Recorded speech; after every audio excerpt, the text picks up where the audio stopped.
সম্মানিত মুসল্লিবৃন্দ, আজকে আমাদের সংক্ষিপ্ত আলোচনার বিষয়বস্তু হচ্ছে বাংলাদেশে কিশোর অপরাধ, কোরআন ও সুন্নাহর আলোকে সমাধান। আজকের শিশু কিশোররাই দেশ ও জাতির ভবিষ্যৎ কর্ণধার। তাদের সুস্থ, স্বাভাবিক ও নৈতিক বিকাশের উপরই নির্ভর করে একটি জাতির চরম উন্নতি ও সমৃদ্ধি। কিন্তু পরিতাপের বিষয় হচ্ছে, সভ্যতার উৎকর্ষের এই একবিংশ শতাব্দীতে এসে আমাদের কিশোর সমাজের যে ব্যাপক বিপর্যয় এবং অবক্ষয় আমরা দেখতে পাচ্ছি, তা খুবই দুঃখজনক ও হৃদয় বিদারক। আজকে আমাদের সমাজে কিশোর অপরাধ এক মহামারী আকার ধারণ করেছে।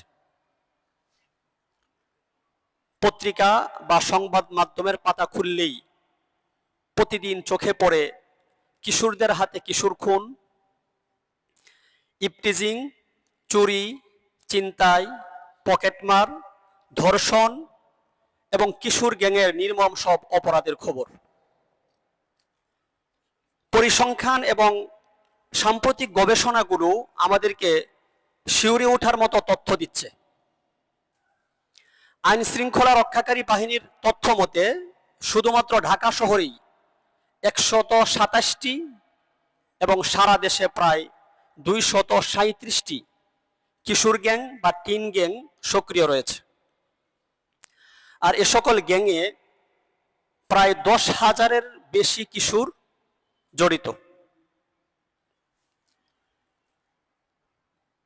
পরিসংখ্যানে দেখা যায় যে ঢাকা শহরে গত 15 বছরে কিশোর গ্যাংয়ের হাতে প্রায় 85টি খুন হয়েছে।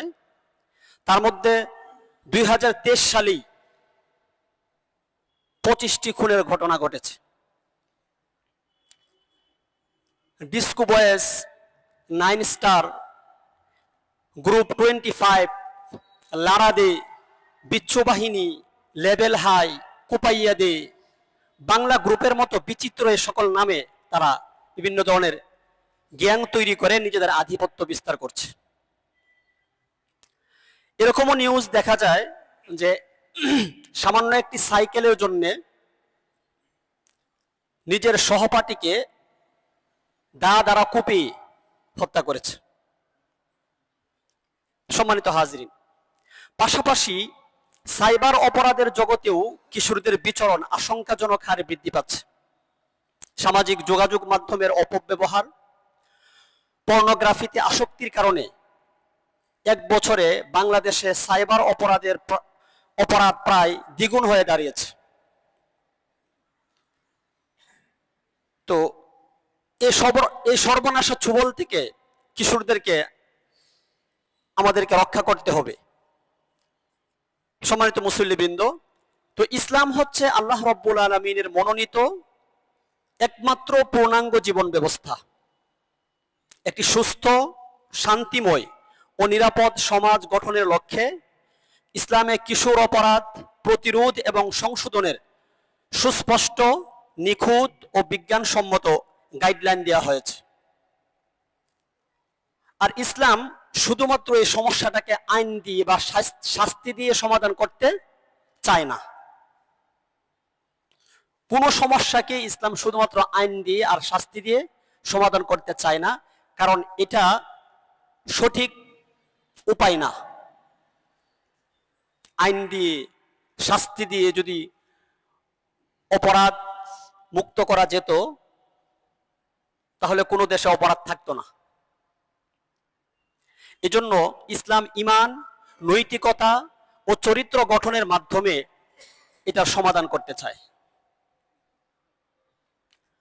সম্মানিত হাজিরিন, তো কিশোর অপরাধ নিয়ে আলোচনার পূর্বে আমাদেরকে জানা প্রয়োজন যে ইসলাম শিশু কিশোরদেরকে কিভাবে মূল্যায়ন করছে।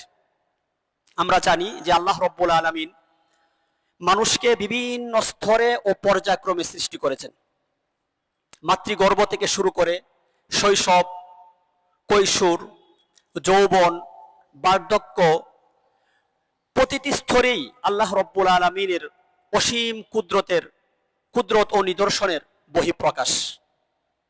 যদি আমরা গভীরভাবে চিন্তা করি যে আল্লাহ তাআলা আমাদেরকে কিভাবে দুনিয়াতে পাঠিয়েছেন, পরের স্তর কি, পরের স্তর কি, পরের স্তর কি, স্টেপ বাই স্টেপ আমাদের কিভাবে আমাদেরকে সৃষ্টি আমাদেরকে প্রতিপালন করেছেন। তো আল্লাহ রব্বুল আলামিন সূরা হাজ্জের ৫ নম্বর আয়াতে মানব সৃষ্টির এই ক্রমবিকাশের কথা অত্যন্ত সুন্দরভাবে উপস্থাপন করেছেন। আল্লাহ রব্বুল আলামিন বলছেন, ইয়া আইয়ুহান নাসু ইন কুনতুম ফি রাইবিন মিনাল বা'সি ফাইন্না খালাকনাকুম মিন তুরাব। ইয়া আইয়ুহান নাস ইন কুনতুম ফি রাইবিন মিনাল বা'সি, হে মানুষ, তোমরা যদি পুনরুত্থান সম্পর্কে সন্দেহে থাকো, পুনরুত্থান সম্পর্কে যদি তোমাদের কোনো সন্দেহ থাকে, তোমাদের কোনো কনফিউশন থাকে, তবে জেনে রাখো ফাইন্না খলাকনাকুম মিন তুরাব, আমি তোমাদেরকে মাটি থেকে সৃষ্টি করেছি। শুধু তাই না, সুম্মা মিন নুতফা, তারপরে শুক্র থেকে বা শুক্রাণু থেকে, সুম্মা মিন আলাকা, তারপর হচ্ছে আলাক বা জমাট রক্ত থেকে, সুম্মা মিন মুদগাতিন মুখাল্লাকা ওয়া গায়রি মুখাল্লাকা, অতঃপর পূর্ণাকৃতি বিশিষ্ট অথবা অপূর্ণাকৃতি বিশিষ্ট গোশত থেকে, মাটি থেকে, তারপরে শুক্র থেকে, তারপরে আলাক থেকে, তারপরে পূর্ণাকৃতি বিশিষ্ট গোশত অথবা অপূর্ণাকৃতি বিশিষ্ট গোশত থেকে। লিনুবাইয়িনা লাকুম, যাতে করে তোমাদের প্রকৃত অবস্থা তোমাদের কাছে সুস্পষ্টভাবে ব্যক্ত করতে পারি। তারপর আল্লাহ তাআলা বলেছেন যে ওয়ানুকিরু ফিল আরহামি মা নাশাউ ইলা আজালিন মুসাম্মা, আর আমি যা ইচ্ছা করি মাতৃগর্ভে তা নির্দিষ্টকাল পর্যন্ত অবস্থিত রাখি। সুম্মা নুখরিজুকুম তিফলা, অতঃপর তোমাদেরকে শিশুরূপে বের করি। সুম্মা লিতাবলুগু আশুদ্দাকুম, তারপরে তোমাদেরকে প্রতিপালন করি। লিতাবলুগু আশুদ্দাকুম, যাতে করে তোমরা যৌবনে পদার্পণ করো। আল্লাহ তাআলা বলছেন যে ওমিনকুম মান ইউতাওয়াফা ওমিনকুম মান ইউরাদ্দু ইলা আরযালিল উমুর, আর এই সময়টার মধ্যে তোমাদের কেউ কেউ অর্থাৎ এই অবস্থায় অর্থাৎ শৈশবেই বা কৈশোরে বা যৌবনে কেউ মৃত্যুবরণ করে, আবার কাউকে ফিরিয়ে নেওয়া হয় চরম বার্ধক্যে। কেন? লিকাইলা ইয়ালামা বা'দা ইলমিন শাইআ, যাতে সে জ্ঞান লাভের পরে কিছুই না জানে। অর্থাৎ আমরা এই ছোট্ট জীবনে অনেক পড়াশোনা করি, অনেক কিছু জানি, কিন্তু একটা মানুষ যখন বার্ধক্যে উপনীত হয়, বৃদ্ধ অবস্থায় যে ব্যক্তি মৃত্যুবরণ করে, তার জ্ঞান কি পরে থাকে? সবকিছুই কি ভুলে যায়। অর্থাৎ যেমন এসেছিল কিছু না জেনে, ওই রকম অবস্থায় তাকে কি করা হয়? দুনিয়া থেকে উঠিয়ে নেওয়া হয়।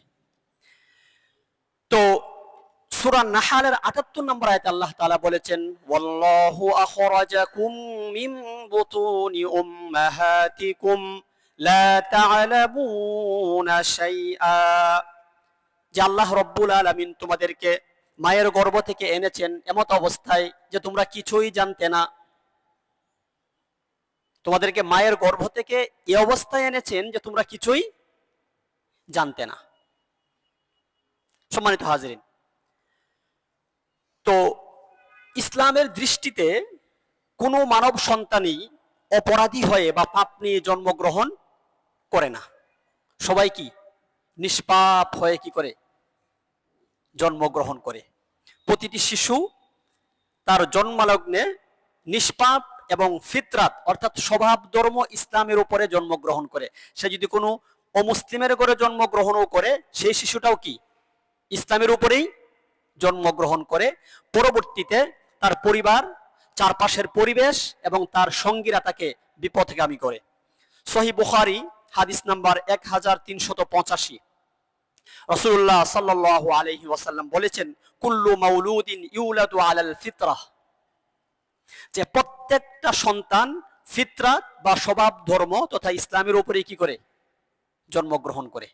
তাহলে একটা বাচ্চা যখন সে জন্মগ্রহণ করে, সে যে ধর্মের যে বর্ণেরই হোক না কেন, সে কিন্তু ইসলামের উপরে কি করে জন্মগ্রহণ করে। তারপর তার পরিবার তাকে বিভিন্ন ধর্মে রূপান্তরিত করে, পরিবেশ, তার বন্ধু বান্ধব তাকে বিভিন্ন বিপদে তাকে নিয়ে যায়। কিন্তু একটা সন্তান যখন জন্মগ্রহণ করে, সে নিষ্পাপ হয়ে জন্মগ্রহণ করে এবং সে ইসলামের উপরে জন্মগ্রহণ করে। সম্মানিত হাজিরিন, তো ইসলামী আইনে এবং ফিকহের ভাষায় একজন ব্যক্তি ততক্ষণ পর্যন্ত শিশু বা কিশোর হিসেবে পরিগণিত হয় যতক্ষণ না সে বালেগ বা প্রাপ্তবয়স্ক হয়। অর্থাৎ বালেগ হওয়ার পূর্ব পর্যন্ত সে কি শিশু বা কিশোর ইসলামী দৃষ্টিকোণ থেকে। তো আর প্রাপ্তবয়স্ক হওয়ার লক্ষণ হিসাবে বা নিদর্শন হিসাবে ইসলাম কোনো নির্দিষ্ট গাণিতিক বয়স কি করেন নাই, চাপিয়ে দেয় নাই, বরং তার শারীরিক ও মানসিক পরিবর্তনের উপর এটা নির্ভর করে। কারণ কেউ প্রাপ্তবয়স্ক একটু আগে হয়, কেউ কি হয় পরে হয়। আবার ইসলামী স্কলারদের মতে বা ইসলামী আইনবিদদের মতে যদি কোনো ছেলে মেয়ের মাঝে প্রাপ্তবয়স্ক হওয়ার কোনো শারীরিক বা মানসিক পরিবর্তন না পাওয়া যায়, তবে 15 বছর বয়স পূর্ণ হওয়া পর্যন্ত সে কিশোর বা কিশোরী হিসাবে বিবেচিত হবে।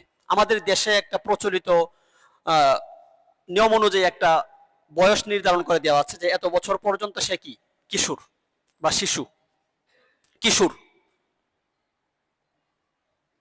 তো ইসলাম এ ব্যাপারে কোনো নির্দিষ্ট বয়স দেয় নাই, বরং তার শারীরিক এবং মানসিক যে পরিবর্তন এটার উপরে নির্ভর করেছে।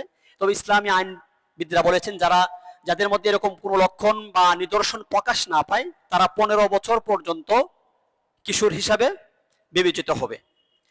আর ইসলামী আইনে শিশু কিশোরদের এই সময়টাকে অত্যন্ত সংবেদনশীল হিসাবে ধরা হয়।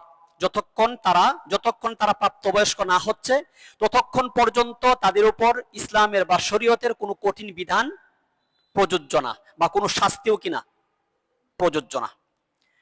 সুনানে আবু দাউদ হাদিস নাম্বার 4403, রাসূলুল্লাহ সাল্লাল্লাহু আলাইহি ওয়াসাল্লাম বলেছেন, রুফি আল কলামু আন সালাসিন, যে 3 ব্যক্তির উপর থেকে কলম তুলে নেওয়া হয়েছে।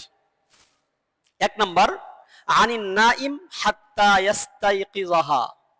ইয়াস্তাইকিযা, যে ঘুমন্ত ব্যক্তি যতক্ষণ না সে জাগ্রত হয়, যে ঘুমিয়ে থাকে তার কি নাই কোনো অপরাধ নাই যতক্ষণ সে ঘুমিয়ে থাকবে।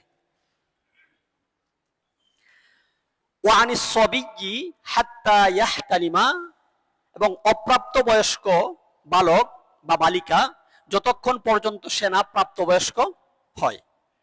3 নাম্বার হচ্ছে ওয়া আনিল মাজনুন হাত্তা ইয়াকিলু, একজন পাগল যতক্ষণ পর্যন্ত না সে সুস্থ মস্তিষ্ক সম্পন্ন হয়।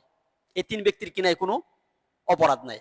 একজন মানুষ ঘুমিয়ে আছে, তার ইচ্ছা সে উঠে সালাত আদায় করবে, কথা ফজরের সালাতের কথাই বলি, তো ঘুমিয়ে আছে, উঠতে পারে নাই, সে যখন ঘুম থেকে উঠবে তখনই কি তার ফজরের ওয়াক্ত, সে ফজরের সালাত আদায় করবে। কিন্তু ইচ্ছাকৃত ভাবে না, যে কেউ আছে যে আমরা প্রতিদিনই কি করি ওই 7টা 8টায় ফজরের সালাত আদায় করি, এটা না। মানে হঠাৎ হয়ে গেছে, বা যে কোনো সালাত সে ঘুমায়েতে পড়তে পারে না, এটার জন্য সে কি নাই কোনো গুনাহ তার না, কারণ সে ঘুমিয়েছিল। সম্মানিত হাজিরিন, তার মানে এই না যে কিশোররা যদি কোনো অপরাধ করে তো তাদেরকে বিনা শাসনে ছেড়ে দেওয়া হবে, বরং ইসলামী আইনে তাদের সংশোধনের জন্য শিক্ষামূলক বা সংশোধনমূলক শাস্তির বিধান রাখা হয়েছে, যাতে ভবিষ্যতে তারা অপরাধীতে পরিণত না হয়। কঠিন কোনো শাস্তি প্রয়োগ না, শিক্ষামূলক বা সংশোধনমূলক তাদেরকে কারেকশনের জন্য কি করা হবে, শাস্তি কিছু দেয়া হবে, যাতে করে সে এটা ওই অপরাধে অভ্যস্ত না হয়, প্রাপ্তবয়স্ক হওয়ার পরে সে অপরাধীতে পরিণত না হয়। সম্মানিত হাজিরিন, তো একজন কিশোর মায়ের গর্ভ থেকে অপরাধী হয়ে জন্ম নেয় নাকি মায়ের গর্ভ থেকে নিষ্পাপ হয়ে জন্ম নেয়? তো নিষ্পাপ হয়ে জন্ম নেওয়ার পরেও একজন কিশোর কেন গ্যাং কালচার বা ভয়ঙ্কর অপরাধে জড়িয়ে পড়ে, এর পিছনে একক কোনো কারণ নেই। সমাজ বিজ্ঞানী, অপরাধ বিজ্ঞানী এবং ইসলামী চিন্তাবিদদের মতে এর পিছনে বহুবিধ কারণ রয়েছে। তো আমি অনেক কারণ রয়েছে, আমি আমাদের আমাদের সমাজের প্রেক্ষাপটের আলোকে আমি গুরুত্বপূর্ণ কয়েকটি কারণ উল্লেখ করব, যেগুলো আমাদের সমাজে বেশি সমস্যা হচ্ছে। কারণ সময় যেহেতু সংক্ষেপ, আমরা কারণ এবং এর প্রতিরোধের উপায় বিস্তারিত আলোচনা করার সুযোগ নেই। আমি গুরুত্বপূর্ণ কয়েকটি কারণ উল্লেখ করব। 1 নম্বর কারণ হচ্ছে পারিবারিক ভাঙ্গন, অবহেলা, পিতামাতার অবহেলা এবং দ্বীনি শিক্ষার অভাব। কিশোর অপরাধের সবচেয়ে বড় এবং প্রথম কারণ হলো পরিবারের ভাঙ্গন, পিতামাতার অবহেলা এবং ত্রুটিপূর্ণ সামাজিকীকরণ। কারণ একটি শিশু তার জীবনের প্রথম শিক্ষা পায় কোত্থেকে? পরিবার থেকে। একজন শিশু তার জীবনের প্রথম শিক্ষাটা পায় তার পরিবার থেকে। কিন্তু দুঃখজনক হলেও কথা সত্য যে বর্তমান সমাজে পারিবারিক বন্ধন চরমভাবে শিথিল হয়ে পড়েছে। গবেষণায় দেখা গেছে যে কিশোর অপরাধ বৃদ্ধির অন্যতম প্রধান কারণ হলো ব্রোকেন ফ্যামিলি বা পিতামাতার বিচ্ছেদ। পরিসংখ্যানে দেখা যায় যে শুধুমাত্র ঢাকা শহরেই প্রতি 40 মিনিটে একটি করে বিচ্ছেদের ঘটনা ঘটছে। তো এর ফলে কি হয়? সন্তানরা পিতামাতার স্নেহ, মমতা, ভালোবাসা এবং সঠিক তদারকি থেকে বঞ্চিত হয়। তারা একাকিত্বে ভুগে এবং তারা অপরাধের দিকে ধাবিত হয়। পাশাপাশি অর্থনৈতিক জীবনযাত্রার চাপে অনেক পরিবারই পিতামাতা উভয়ই কি থাকেন? কর্মব্যস্ত থাকেন, যার ফলে তারা তাদের সন্তানদেরকে পর্যাপ্ত সময় দিতে পারেন না এবং তাদের সন্তান কোথায় যাচ্ছে, কার সাথে মিশছে, কোথায় সময় কাটাচ্ছে, কখন স্কুল ছুটি হলো আর কখন সে বাসায় পৌঁছালো, এটা তারা খোঁজ রাখতে পারেন না। এই সুযোগে তারা কি হয়? বিভিন্ন অপরাধে জড়িয়ে পড়ে। তাছাড়া ইসলামের সন্তানদেরকে তারবিয়া বা নৈতিক ও দ্বীনি শিক্ষার প্রতি সবচেয়ে বেশি গুরুত্ব দেওয়া হয়েছে। আর দুঃখজনক হলেও একথা সত্য যে আধুনিক এই সমাজ ব্যবস্থায়, আধুনিক যুগে অনেক পিতামাতাই তারা তাদের সন্তানদেরকে হালাল হারাম, সালাত, কোরআন, ইসলামী শিষ্টাচার শেখাতে ব্যর্থ বা উদাসীন বলা যায়। কারণ আমরা অন্য সকল বিষয়ে সচেতন হলেও এই বিষয়গুলোর প্রতি আমরা কি? অসচেতন।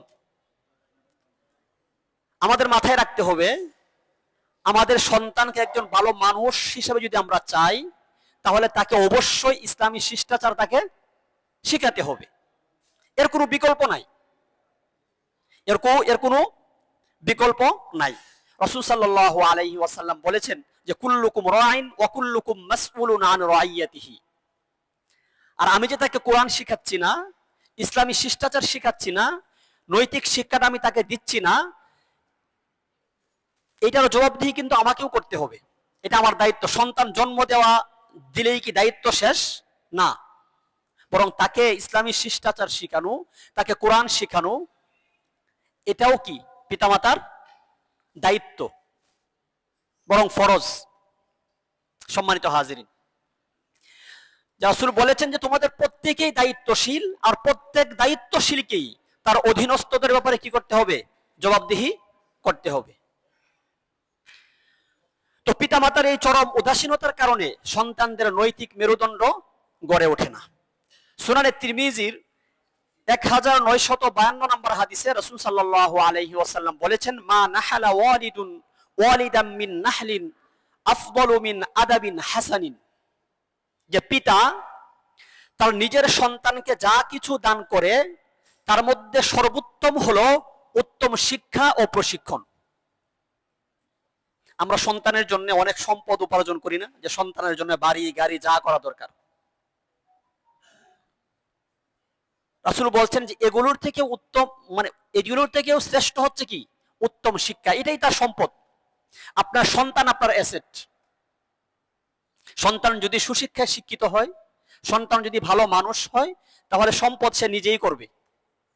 আর যদি সন্তান ভালো মানুষ না হয়, আপনি তাকে যত বড় ডিগ্রি সে অর্জন করুক, ওই সম্পদও কিসে রাখতে পারবে না যদি মানুষ না হয়। সম্পদ সংরক্ষণ করেও রাখতে পারবে না। আর যদি ভালো মানুষ হয়, সুশিক্ষায় শিক্ষিত হয়, তাহলে সে সম্পদের অভাবে কি হবে না, মরবে না। সম্মানিত হাজিরিন, তাহলে 1 নম্বর কারণ হচ্ছে পারিবারিক ভাঙ্গন এবং পিতামাতার অবহেলা, পিতামাতার উদাসীনতা এবং নৈতিক শিক্ষার অভাব। 2 নম্বর কারণ আমরা যেটা বলতে পারি যে অসৎ সঙ্গ এবং গ্যাং কালচারের প্রভাব। কৈশোর ছেলেমেয়েরা পরিবারের চেয়ে তার আশপাশের বন্ধু বান্ধবদের দ্বারা বেশি প্রভাবিত হয়। তো একজন কিশোর যখন পরিবারে একাকিত্ব বা অবহেলার শিকার হয়, আমরা অনেক পিতামাতায় আছি যে আমরা সন্তানকে সময় দিতে পারি না। আমরা ব্যস্ত দেখে, আমি চাকরি করছি, টাকা পয়সা দিচ্ছি, আর কি, এটাই তো। সন্তানকে প্রচুর পরিমাণে আমরা টাকা দিচ্ছি, তাই না?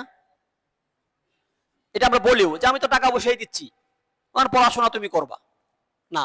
সন্তানকে কি করতে হবে? সময় দিতে হবে। সন্তানের সাথে একটা বন্ধুত্বপূর্ণ সম্পর্ক গড়ে তুলতে হবে। টাকা পয়সা দিয়ে কি মানুষ করা যায় মানুষ সন্তান? পৃথিবীর ইতিহাসে কি এরকম দৃষ্টান্ত আছে যে টাকা পয়সা দিয়েই সবকিছু হয়? বরং এরকম অহরহ ঘটনা আছে, এবং পৃথিবীতে যারা সফল তারা অধিকাংশ ক্ষেত্রেই কি মধ্যবিত্ত ফ্যামিলির, টানা পোড়ানোর মাঝেই কি বড় হয়েছে অধিকাংশ ক্ষেত্রেই। সুতরাং টাকা পয়সা দিয়ে আপনার সন্তানকে ভালো মানুষ বানাতে পারবেন না, বরং সন্তান আপনি আরো ধ্বংসের দিকে ধাবিত হবে। যত সুযোগ সুবিধা বেশি দিবেন, যত সুযোগ সুবিধা বেশি দিবেন সন্তানকে, ততই সে কি হবে? বেশি নষ্ট হবে। তাকে অভাব ফিল করতে দেন, কারণ মানুষের জীবন এত সহজ না। আপনি সারা জীবন থাকবেন না। আপনি এখন পাশে আছেন, প্রাচীরের মতো আপনি তার সামনে তার বিপদে দাঁড়াচ্ছেন, একসময় আপনি কালকে নাও থাকতে পারেন। তো আপনার সন্তান সে প্রতিকূল পরিবেশটাকে কিভাবে মোকাবেলা করতে হয় এটা থেকে বুঝতে দেন, তাহলে আপনার সন্তান মানুষ হবে। কিন্তু আমরা অধিকাংশ পিতামাতারা এটা করি না, যার কারণে আমাদের সন্তানরা কি ভালো মানুষ হচ্ছে না। সম্মানিত হাজিরিন, তো একজন কিশোর যখন অপরাধে পরিবারে একাকিত্ব বা অবহেলার শিকার হয়, তখন সে বন্ধুদের মাঝে সে কি করে? আশ্রয় খুঁজে। আপনি যখন তাকে ভালো না বাসবেন, আপনি যখন তাকে ভালোবাসা না দিবেন, তখন সে কি করবে?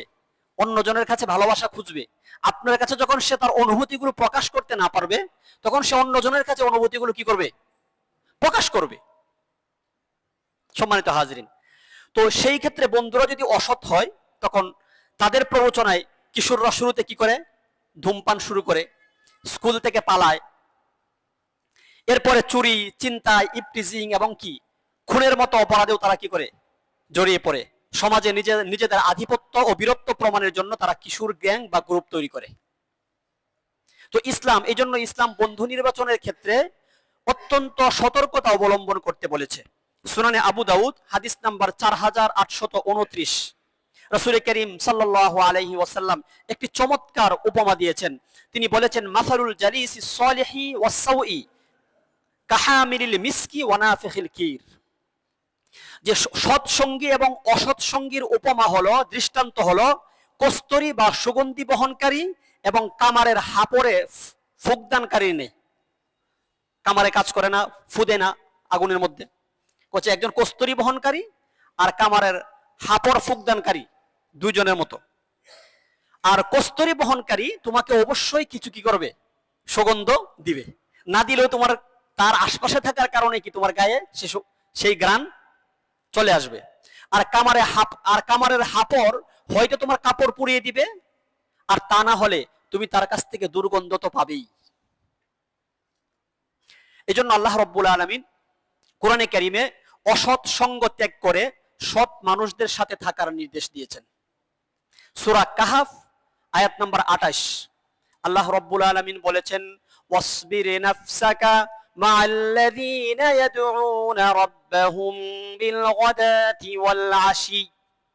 যে তুমি নিজেকে তাদের সংস্পর্শে রাখবে যারা সকাল সন্ধ্যায় তাদের প্রতিপালককে কি করে? আহ্বান করে। তুমি নিজেকে তাদের সংস্পর্শে রাখবে যারা সকাল সন্ধ্যায় তাদের প্রতিপালককে আহ্বান করে। সম্মানিত হাজিরিন, তাহলে 2 নাম্বার কিশোর অপরাধের 2 নাম্বার কারণ কি? অসৎ সঙ্গ এবং গ্যাং কালচারের প্রভাব। আপনার সন্তান কাদের সাথে মিশছে, কাদের সাথে সে খেলাধুলা করে, কাদেরকে বন্ধু হিসাবে নির্বাচন করেছে, এটা দেখার দায়িত্ব কার? আপনার। আমার। কারণ এই বয়সটাতে সে বোঝে না সে কোথায় যাচ্ছে, কাদের সাথে মিশছে, স্কুল কখন ছুটি হলো, প্রাইভেট কয়টায় শেষ হলো, সে বাসায় কয়টায় ফিরলো, মাঝখানে যে এতটা সময় সে কোথায় কাটালো, এগুলো কি পিতামাতার পর্যবেক্ষণ করতে হবে। 3 নাম্বার হচ্ছে মাদকাসক্তি। বর্তমান সমাজে কিশোরদের ধ্বংসের অন্যতম প্রধান হাতিয়ার হলো মাদক দ্রব্যের সহজলভ্যতা। এখন শহর থেকে গ্রাম পর্যন্ত হাতের কাছেই কি পাওয়া যায়, গাঁজা থেকে শুরু করে যত ধরনের মাদক আছে সব কি করা যায়, পাওয়া যায়। সম্মানিত হাজিরিন, তো কিশোররা অনেক সময় কৌতূহল বশত বন্ধুদের পাল্লায় পড়ে বা হতাশা থেকে মাদক গ্রহণ শুরু করে, কিন্তু একবার যদি সে আসক্ত হয়ে পড়ে তখন এই মাদকের টাকা সংগ্রহ করার জন্য তারা চুরি, চিন্তায়, ডাকাতি, এমনকি নিজের পরিবারের সদস্যদেরকে হত্যা করতেও কুণ্ঠাবোধ করে না। মাদকের টাকার জন্য বা আসক্তির কারণে নিজের পিতামাতাকে খুন করেছে, এরকম ঘটনা কি বাংলাদেশে ঘটেছে? আমি একটা ঘটনা স্মরণ করিয়ে দিই। 2013 সাল, ঐশী রহমান নামের এক কিশোরী, মনে আছে আপনাদের? খুব সম্ভ্রান্ত পরিবারের মেয়ে। সে তার মাদকের টাকার জন্য বা আসক্তির কারণে তার পিতামাতাকে নির্মমভাবে হত্যা করে গোটা দেশকে স্তম্ভিত করে দিয়েছিল। সেও কিন্তু একটা দেশের নামি দামি একটা প্রাইভেট ইউনিভার্সিটিতে পড়তো। এটাও তো শিক্ষা। উনি শিক্ষিত না? শিক্ষিত তো, একটা বিশ্ববিদ্যালয়ের ছাত্রী, এবং তার বাবা একজন দেশের একজন ভালো মানের একজন কর্মকর্তা, প্রশাসনের একজন ব্যক্তি। নির্মমভাবে কি করেছে, তার পিতামাতাকে হত্যা করেছে। সম্মানিত হাজিরিন, তো যে সমাজে মাদকের বিস্তার ঘটে সে সমাজে কিশোর অপরাধ বেড়ে যায়। যে সমাজে মাদকের বিস্তার ঘটে সে সমাজে কিশোর অপরাধ অটোমেটিক বেড়ে যায়। তাই কিশোরদেরকে রক্ষা করতে হলে পরিবার, সমাজ, শিক্ষা প্রতিষ্ঠান, রাষ্ট্রকে একযোগে কি করতে হবে, মাদকের বিরুদ্ধে কার্যকর ভূমিকা পালন করতে হবে। 4 নাম্বার কারণ আমরা যেটা বলবো সেটা হচ্ছে অবাধ তথ্য প্রযুক্তি, পর্নোগ্রাফি এবং সাইবার অপরাধের নেতিবাচক প্রভাব। সম্মানিত হাজিরিন, 21শ শতাব্দীতে ইন্টারনেট, স্মার্টফোন ও সোশ্যাল মিডিয়ার অবাধ ও অনিয়ন্ত্রিত ব্যবহার কিশোর অপরাধের এক নতুন মাত্রা যুক্ত করেছে। পরিসংখ্যানে দেখা গেছে যে বাংলাদেশে সাইবার অপরাধের হার বিগত 1 বছরে প্রায় দ্বিগুণ হয়ে গেছে। ডে বাই ডে এটা বৃদ্ধি পাচ্ছে। কিশোররা ঘন্টার পর ঘন্টা সাইবার ক্যাফে বা স্মার্টফোনে ব্যয় করছে এবং পর্নোগ্রাফি ও অশ্লীল ওয়েবসাইটের প্রতি তারা মারাত্মকভাবে আসক্ত হয়ে পড়ছে। অ্যাকশন মুভি বা ইন্টারনেটে ভায়োলেন্স দেখে তারা বাস্তব জীবনে সেগুলো প্রয়োগ করার চেষ্টা করতেছে। তারা সহিংস আচরণের দিকে উদ্বুদ্ধ হচ্ছে। তাছাড়া পর্নোগ্রাফির আসক্তির কারণে কিশোরদের কি নৈতিক স্খলন ঘটছে, যার ফলে তারা ইপটিজিং, ধর্ষণ এবং নারী নির্যাতনের মতো কি পাশবিক অপরাধও তারা করছে। সম্মানিত হাজরিন, তো আকাশ সংস্কৃতির এই আগ্রাসন কিশোরদের মন থেকে আল্লাহর ভয় এবং জবাবদিহিতার অনুভূতিটা কি দূর করে দিচ্ছে।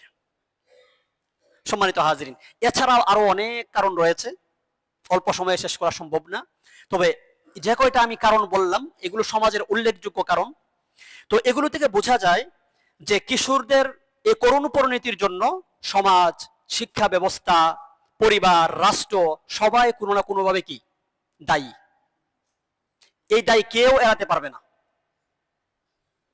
সম্মানিত হাজিরিন, তো এই অবক্ষয় থেকে তাদেরকে ফিরিয়ে আনতে ইসলামের সুমহান আদর্শের দিকে আমাদেরকে ফিরে আসতে হবে। এছাড়া বিকল্প কোনো পথ নেই।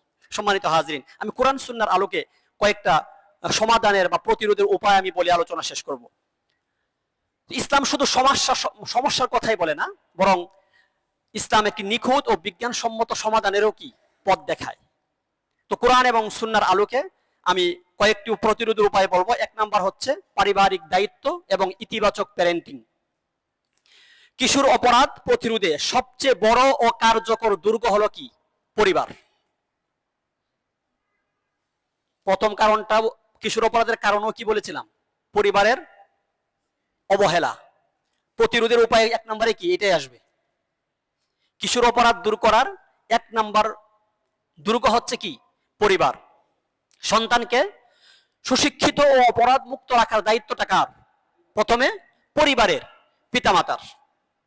এই জন্য আল্লাহ রাব্বুল আলামিন সূরা তাহরিমের 6 নম্বর আয়াতে আল্লাহ তাআলা বলছেন, ইয়া আইয়ুহাল্লাযীনা আমানু কু আনফুসাকুম ওয়া আহলিকুম নারা। হে ঈমানদারগণ, তোমরা তোমাদের নিজেদেরকে এবং তোমার পরিবার পরিজনদেরকে কি জাহান্নামের আগুন থেকে রক্ষা করো। সুতরাং 1 নম্বর দায়িত্ব হচ্ছে পিতামাতার দায়িত্ব। কিন্তু আমরা এখানেই বেশি অবহেলাটা আমরা করি। দেখা যায় আমি সকাল থেকে সন্ধ্যা পর্যন্ত অফিস করি, তারপরে গিয়ে কি ফ্রেশ হয়ে আবার আমিও নিজেই ফোন নিয়ে বসে যে আমার সন্তান কোথায় আছে, কি পড়াশোনা করলো, কোথায় আছে না আছে আমি কিনা জিজ্ঞেস করতেছি না। হ্যাঁ, রাত্রেবেলা আমি টাকা দিয়ে রাখতেছি কালকের টাকা, মানে মনে হচ্ছে এরকম যে টাকা দিলেই কি দায়িত্ব শেষ।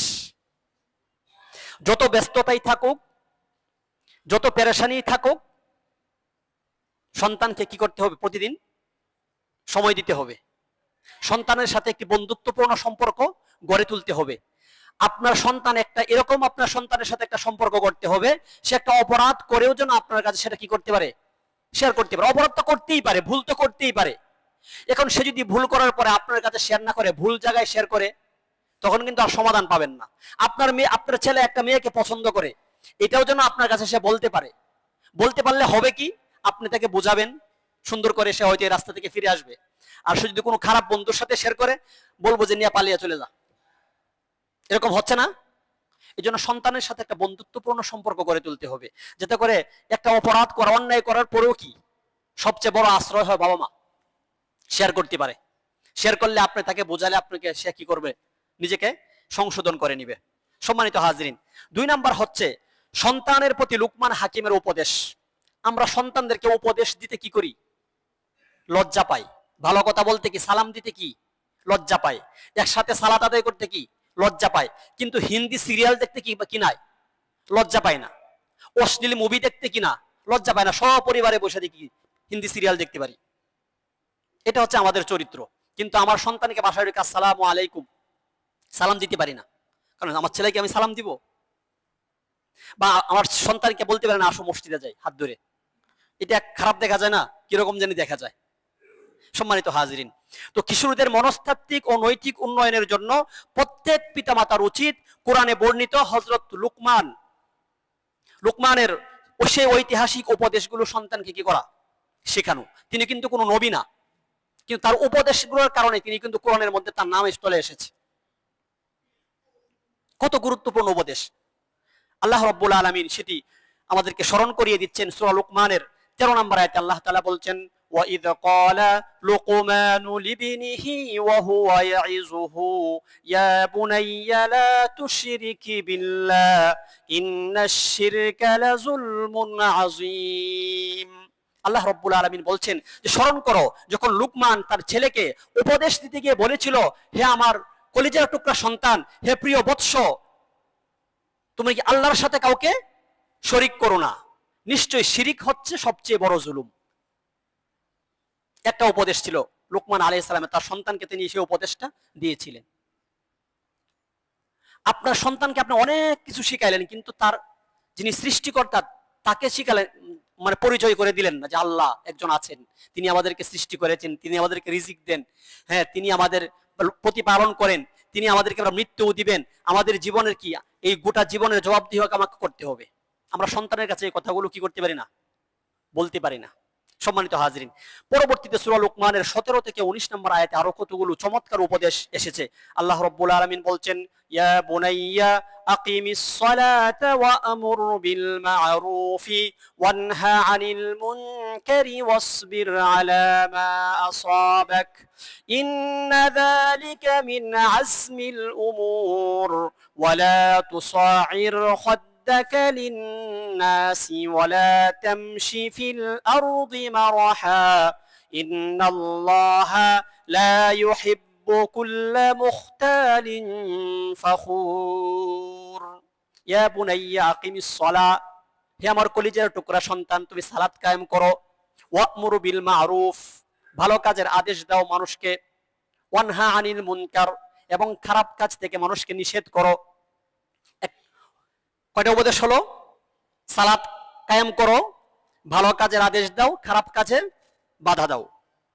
তারপরে তিনি বলেছেন ওয়াসবির আলা মা নাফসিক, বলতেছেন যে তুমি বিপদ আপদে কি করো, ধৈর্য ধারণ করো। যে জীবন কেনা এত সহজ না, তোমার জীবনে বিপদ আসবে, তোমার জীবনে উত্থান পতন আসবে, কিন্তু তুমি সেই সময়টাতে হতাশ হবে না, তুমি কি করবে, ধৈর্য ধারণ করবে। ইন্না যালিকা মিন আজমিল উমুর, নিশ্চয়ই এই কাজগুলো দৃঢ় সংকল্পের কাজ। তারপরে বলতেছেন যে ওয়ালা তুসাইর খাদ্দাকা লিন-নাস ওয়ালা তামশি ফিল আরদি মারাহা, তুমি অহংকার বশত মানুষকে অবজ্ঞা করবে না, আর পৃথিবীতে দম্ভ ভরে পদচারণা করবে না। ইন্নাল্লাহা লা ইউহিব্বু কুল্লা মুখতালিন ফাখুর, যে নিশ্চয়ই আল্লাহ কোনো অহংকারী আত্মগর্বী ব্যক্তিকে পছন্দ করেন না। তারপরে বলেছেন ওয়াকসিদ ফি মাশিক ওয়াগদুদ মিন সাউতিক, যে তুমি তোমার চলাফেরায় মধ্যম পন্থা অবলম্বন করো এবং তোমার কণ্ঠস্বর কি করো, নিচু রাখো। এই উপদেশগুলো তিনি তার সন্তানকে দিয়েছিলেন। তো আমরা যদি লুকমান হাকিমের এই উপদেশগুলো আমাদের সন্তানদেরকে প্রদান করি, সন্তানকে ঈমান, সালাত, উত্তম চরিত্র, ধৈর্য এবং সৎ কাজের শিক্ষা দিই, তাহলে ইনশাআল্লাহ আমাদের সন্তানরা কিশোর গ্যাং, মাদক, সন্ত্রাস এবং অন্যান্য অপরাধ থেকে অনেকটাই কি থাকবে, নিরাপদ থাকবে। অর্থাৎ কোরআনের শিক্ষা পরিবারে ফিরিয়ে আনাই হলো কিশোর অপরাধ প্রতিরোধের অন্যতম উপায়। 3 নম্বর হচ্ছে ইবাদতের প্রশিক্ষণ এবং সালাত কায়েমের ব্যাপারে উৎসাহিত করা। কারণ আমরা জানি কোরআনে এসেছে, আল্লাহ তাআলা বলেছেন যে ইন্নাস সালাতা তানহা আনিল ফাহশাই ওয়াল মুনকার, নিশ্চয়ই সালাত মানুষকে অশ্লীল ও গর্হিত কাজ থেকে বিরত রাখে। এজন্য ইসলাম ছোট বয়স থেকেই বাচ্চাদেরকে সালাত আদায়ের নির্দেশ দেওয়ার জন্য বলেছে।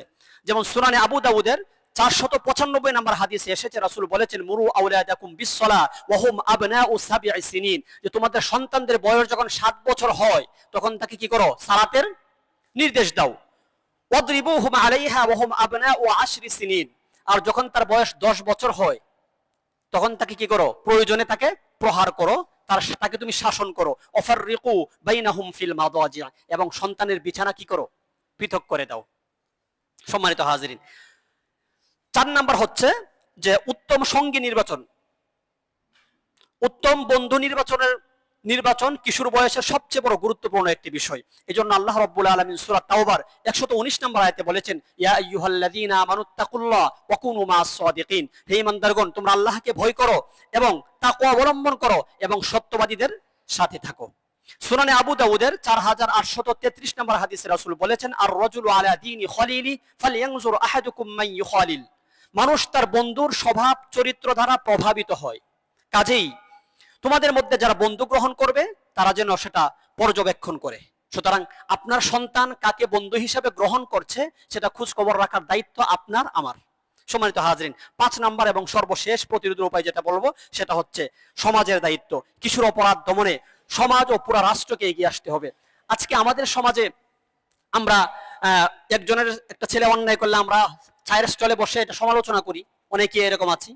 আবার অনেকে আছে এটার প্রতিবাদ করতে যায় বা তার কাছে তার গার্ডিয়ানের কাছে বলতে যায়, কিন্তু গার্ডিয়ান এটাকে নেগেটিভ ভাবে নিচ্ছে, হ্যাঁ আমার সন্তান এই করলো তোমাকে বলছে কে, এরকম হয় না। এর কারণে কিন্তু সমাজ আজকে অধঃপতনের দিকে যাচ্ছে। সম্মানিত হাজরিন, আল্লাহ রাব্বুল আলামিন সূরা আলী ইমরানের 104 নম্বর আয়াতে বলেছেন ওয়ালতাকুম মিনকুম উম্মাহ ইয়াদউনা ইলাল খায়র ইয়ামুরুনা বিল মারুফ ওয়া ইয়ানহাউনা আনিল মুনকার, যে তোমাদের মধ্যে এমন একটি দল অবশ্যই থাকতে হবে যারা মানুষকে কল্যাণের দিকে আহ্বান করবে, ভালো কাজের আদেশ দিবে এবং খারাপ কাজে কি করবে, বাধা দিবে। সুতরাং অন্যায় যেই করুক, আমার সন্তান করুক, আপনার সন্তান করুক, এটা কি করতে হবে, এটার প্রতিরোধ করতে হবে।